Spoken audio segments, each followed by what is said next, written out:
Welcome back to Soundbites. This is our second episode called Coffee Craze. Sedona and I both love coffee and we really enjoy catching up together over a good cup, and we wanted to take that and share our stories of coffee with others from our community. So we went and decided to educate ourselves by interviewing a few different coffee connoisseurs in our community. We wanted to learn about everything coffee that has to do with the farming and sustainability, but also about the different palettes and flavors that are associated with coffee. So in this episode, we actually learned that there are different types of coffee roasting and brewing competitions, and we thankfully were able to acquire the help of two local champions, and they're gonna teach us all about the different remedies that come along with making a good cup of coffee. And then later, we wanna take that knowledge and transform it into our own little type of blind taste test competition. First, let's go visit with Dylan, the owner of the Little Nicaragua Cafe. There, he's going to teach us how a premium latte is actually made. I'm Dylan Morris, owner of the Little Nicaragua Coffee Company. So ultimately, it was my family, my in-laws, that got me started in coffee. Taking my first trip to Nicaragua back in 2014 and seeing the family farms and how the coffee's produced, it truly just blew my mind. And talking to my in-laws and hearing what they sell the coffee for down in Nicaragua, I just thought, this makes no sense that these farmers get paid almost next to nothing, and then the coffee gets roasted in North America and we sell it for like $20 a pound. So for that, I wanted to try to change that whole farmer gets nothing aspect and start bringing the coffee direct into Canada and roasting it ourselves and just cutting out all those middlemen in between us and the farm. So currently, all of our varieties are kept separate as single varieties. One of the big reasons is because it's all coffee from Nicaragua. So all from the same origin, they're going to be very similar. And by keeping the varieties separate and not blending them, we're able to showcase what the variety has to show. Where a lot of times, like if you have coffees from different countries, you're now tasting what that country kind of has to show in sort of like the terroir.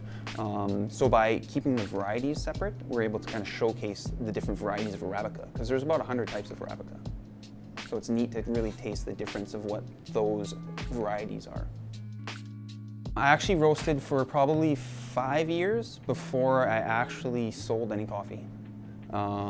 Just giving away coffee to friends, family, saying, what do you think of this coffee? I roasted it. And people being like, wow, this is actually really good. And then me saying, are they saying that because they're my friends or not? But once we started doing markets and stuff around town, that's when I could truly see that it was such a special product. I mean, I always knew it was special, but once I got that reception from the people of Lethbridge, it was just kind of that validation that we have something really special.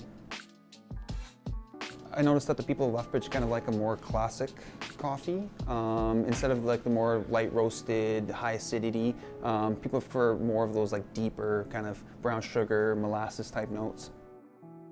So for like our espresso, it's very much, I kind of call it a classic espresso. It has a little bit of brightness to it, but it's still very much like those brown sugar notes on the back end, chocolatey, really deep, and a heavy body to it. So we get lots of comments about that, about our espresso shot and that kind of classic type.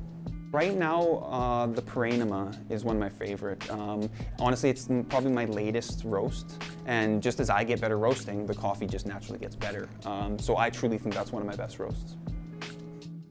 A good roast to me, it's got to have balance. You want there to be, some sweetness, you want there to be some acidity, you want there to be some bitterness, and it all balances to make a full, nice body cup of coffee. For somebody who is new to coffee, who is looking to expand their ability to taste different notes, what kind of advice would you have for a beginner? Start eating lots of fruits. The taste wheel for coffee a lot of it is actually fruit driven. Coffee itself is a fruit. It's a cherry, seed inside of a cherry. And in turn, the lighter you roast it, you get a lot more of those fruity notes. So I would recommend just tasting a lot of different fruits and growing your palate. Things you haven't tasted before, try tasting them. But at the end of the day, your experience for the coffee might not be the same as mine. If you've never tried, say, starfruit, and I tell you this coffee tastes like starfruit, how could you ever perceive that? So you might have a different idea or perception of what you're tasting, and that's totally fine. I think that's the beauty of coffee, is that everyone kind of experienced it slightly different based off of your life experiences and what you've tasted. So yeah, just try eating more fruits and trying different foods. Try to relate them to coffee after.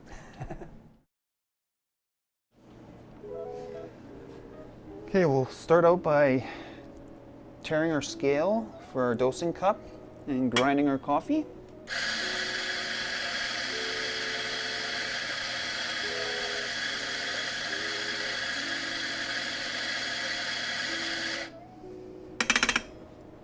We'll use 17 grams.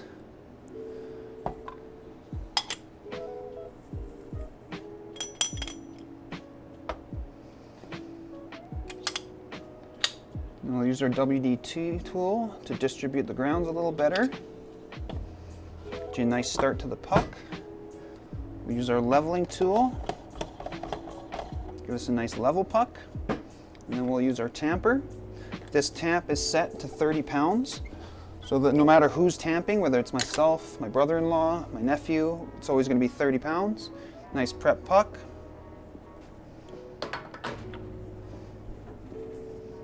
We're going to start our shot. The shot's going to be 27 seconds long, and we're going to be getting 54 grams of coffee out.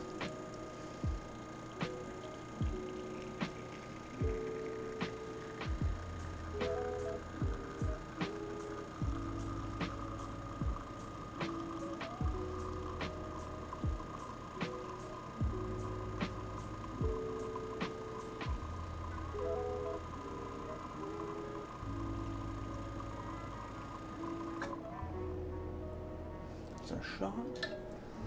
Get some milk.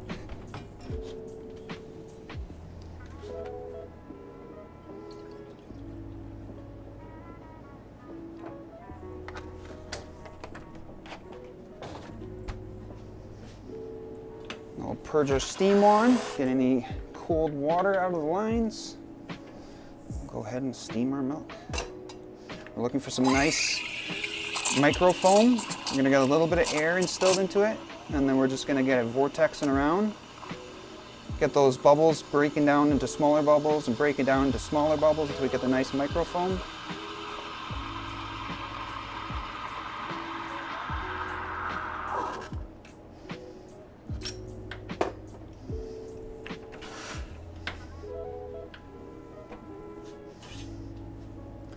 We got our double shot, steamed milk.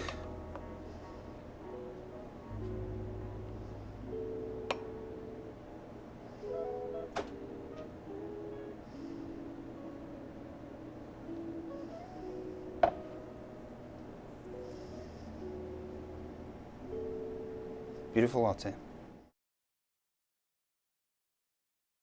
So now that Dylan has shown us how to make a premium latte, we're gonna see if we can try our hands at making a good quality cup of coffee, just like the local coffee shops here. We've invited Peter, an AeroPress champion, to blind taste test and judge our latte skills. So should we get brewing? Let's do it.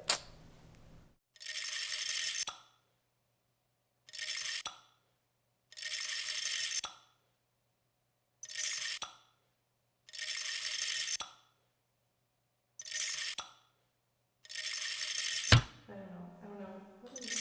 How do you do espresso? Do you know what it is?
today, we went around town and we got coffee from a local coffee shop called Frank's Redwood, Tim Hortons, Starbucks, Cuppers, and amongst these 5 different lattes is one of our own as well. Can you introduce yourself? Yeah, I'm Pete. Pete, what designates you to taste our coffee today? Well, I am now the Western Regional AeroPress champion and the second place National Canadian AeroPress champion, which has nothing to do with lattes. So, to be honest, I don't know, to answer your question. But I've had a few of them, Okay. and I slightly know good coffee better than bad coffee. So we're going to figure out what all these are. Let's do it. Okay, should I just start? Yeah. Am I going in a row? 1, 2, 3? Up to you. Okay, so we got Tim Hortons, Starbucks, Frank's, Redwood, Bodega, Redwood and Bodega. Yep. Cuppers, Cuppers. and the self-made Yeah. little Nicaraguan. That's correct. I feel like the first one's gonna. Do you know what all these are? I do. So the first one's definitely gonna be like a throw off, and I like that they're all room temperature. Maybe should I drink them all first and then make my guesses? Yeah, go for just it. in case. Yeah. Because I am assuming a couple of these might taste similar. No offense to everyone. Come on.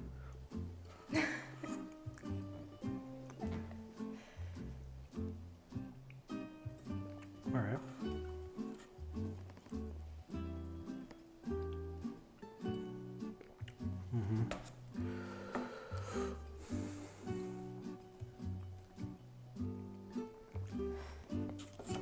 This one is the homemade one.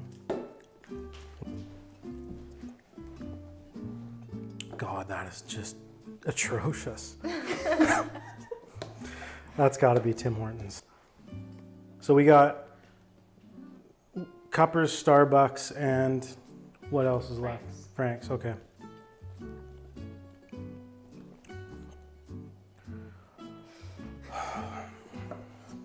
Cuppers, Frank's. But those 5 is taste identical. Cuppers There's too much milk in these. and 4 is Frank's. Final decision? I think so.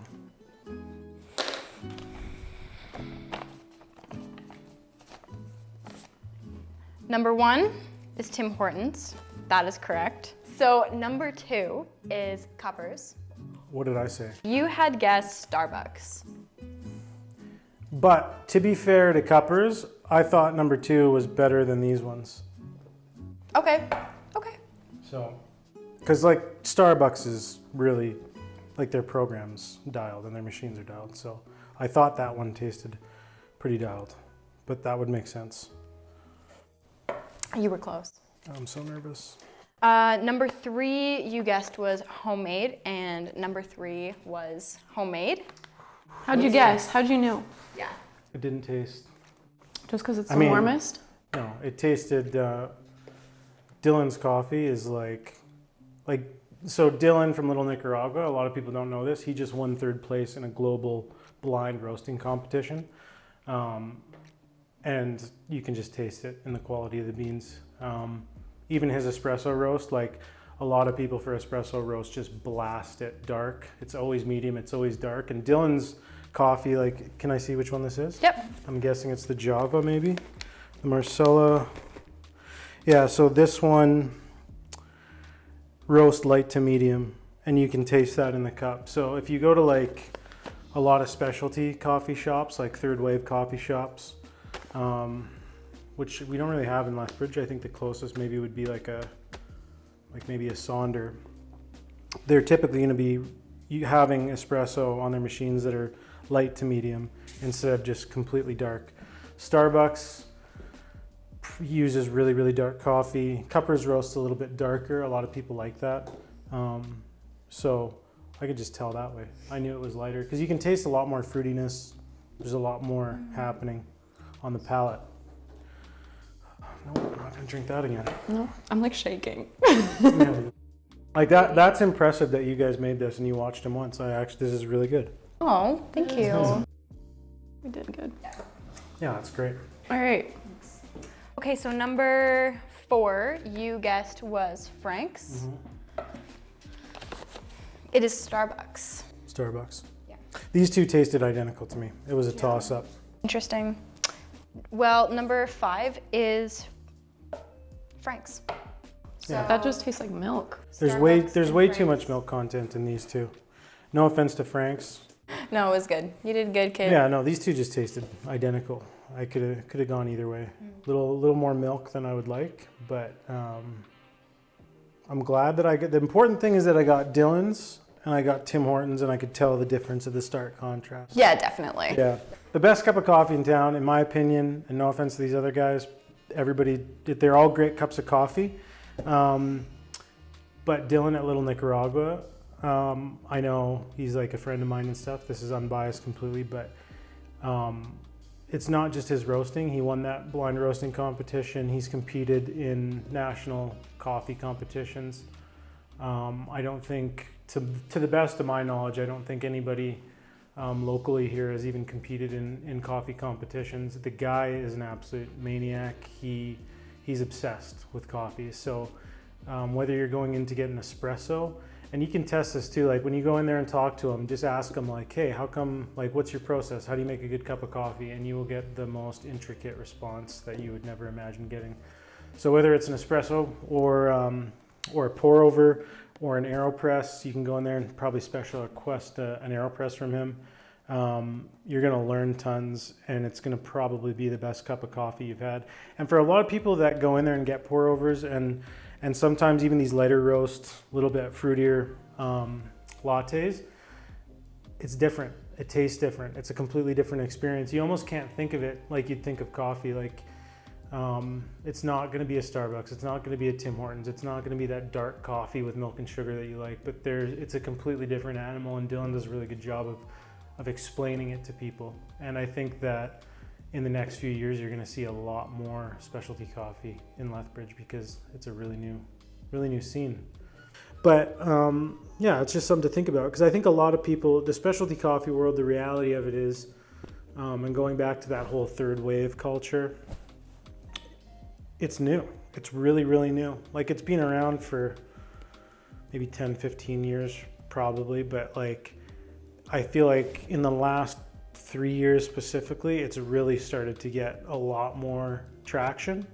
I think we're going to see a lot more cafes. Like if you remember Johnny Bean when it was here, there was like a very large focus around pour overs, and for a lot of people, that was like the first pour over they ever had. And they'd share it with their friends, and then everybody always says like, oh, it's bitter, or like, oh, it's strange. But then after a while, you're like, I think I can taste cherry. I think I can taste this. And then it's fun when you go into the coffee shop because it's something different. Like if I go into, a chain, I'm getting the same thing every time. But with pour overs and light roast and specialty coffee, you can have a different experience every time if you want. We feel so inspired and privileged to have learned about coffee throughout this episode that we wanted to leave you with a message. Remember the impact that you pour with every cup. It's important to not forget where your ingredients are being sourced from and how that can impact not just your local economy, but the environment and farmers all around the globe. Every cup is an opportunity to reflect on exactly that, and we hope you take a moment every morning to think about the different social and environmental impacts that coffee has on the globe. We would like to also thank you for tuning in for another episode of Soundbites, and we'll catch you on the next one. Bye. Bye.